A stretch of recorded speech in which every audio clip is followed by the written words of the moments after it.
Ladies and gentleman, आज के iFactioner के लर्निंग वीडियो ट्यूटोरियल में हम इंग्लिश के 3 वर्ड्स जिनमें शामिल हैं bear BEAR bear, beat BEAT beat और ब्यूटीफुल BEAUTIFUL ब्यूटीफुल के मीनिंग को समझेंगे। इनके क्या डिफरेंट मीनिंग होते हैं। फिर इन वर्ड्स को यूज़ करते हुए इंग्लिश में 3 सेंटेंसेस बनाएंगे और उनकी ट्रांसलेशन को समझेंगे। ट्यूटोरियल ज़रा गौर से सुने क्योंकि आखिर में है एक छोटी सी एक्सरसाइज। तो शुरू करते हैं जी अपना आज का iFactioner का लर्निंग वीडियो ट्यूटोरियल। दोस्तों, आज का जो पहला वर्ड है जिसको हमने सीखना है वो है बियर BEAR बियर। बियर भालू को कहते हैं, रीछ को कहते हैं, लेकिन बियर करना जब हम इसे वर्ब के तौर पे यूज़ करते हैं तो वो बर्दाश्त करने के मीनिंग में यूज़ होता है।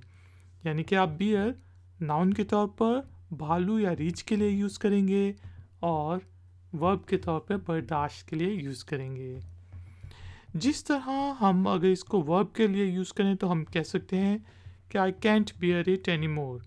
कोई बहुत ज़्यादा मुझ पे ऑफिस में प्रेशर है और मैं वो काम नहीं कर सक रहा, तो मैं कह सकता हूँ I can't bear this pressure any more, या I can't bear it any more, मैं इसे और बर्दाश्त नहीं कर सकता। चलिए कुछ और एग्जाम्पल सेंटेंसेस बनाते हैं जिससे हम कह सकते हैं have you ever seen a bear. क्या आपने कभी भालू देखा है? Have you ever seen a beer.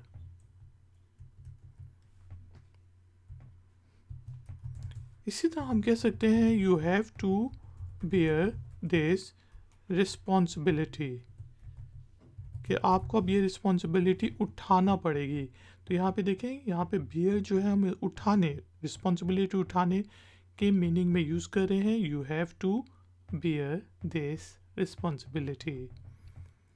दोस्तों, आज का जो दूसरा वर्ड है वो है बीट BEAT बीट।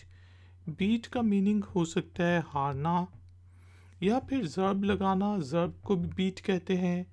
पीटने को, मारने को बीट कहा जाता है, या फिर शिकस्त देने को भी बीट कहा जाता है, हराना, हारना की मीनिंग में।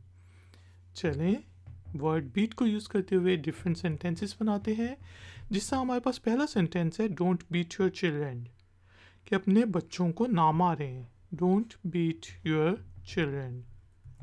इसी तरह हम कह सकते हैं कि they were beaten by 2 runs. Cricket का मैच हो रहा था और एक टीम 2 रन से हार गई, तो हम कह सकते हैं कि वो 2 रनों से हारी। दे वर बीटन बाय 2 रन्स। इसी तरह हम कह सकते हैं कि दे वर बीटन बैडली। अब किस कुछ लोगों को कई लोगों ने किस पटाई लगाई है काफ़ी ज़्यादा, तो हम उसको कहेंगे देवर बीटन बैडली, कि उन्हें बुरी तरह पीटा गया। और देवर बीटन बैडली इस सेंस में भी यूज़ हो सकता है कि उन्हें वो बुरी तरह हारे, उन्हें बुरी तरह हराया गया। आज का जो तीसरा वर्ड है वो है ब्यूटीफुल। ब्यूटीफुल सुंदर को कहा जाता है, खूबसूरत को कहा जाता है। जैसा हम कह सकते हैं यू आर वेरी ब्यूटीफुल, कि आप बहुत सुंदर हो, आप बहुत खूबसूरत हैं। You are very beautiful.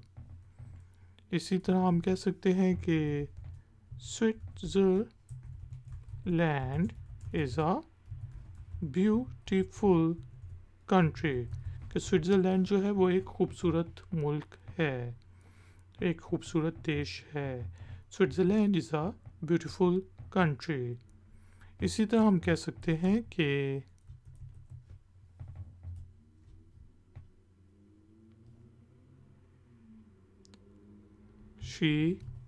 she's beautiful,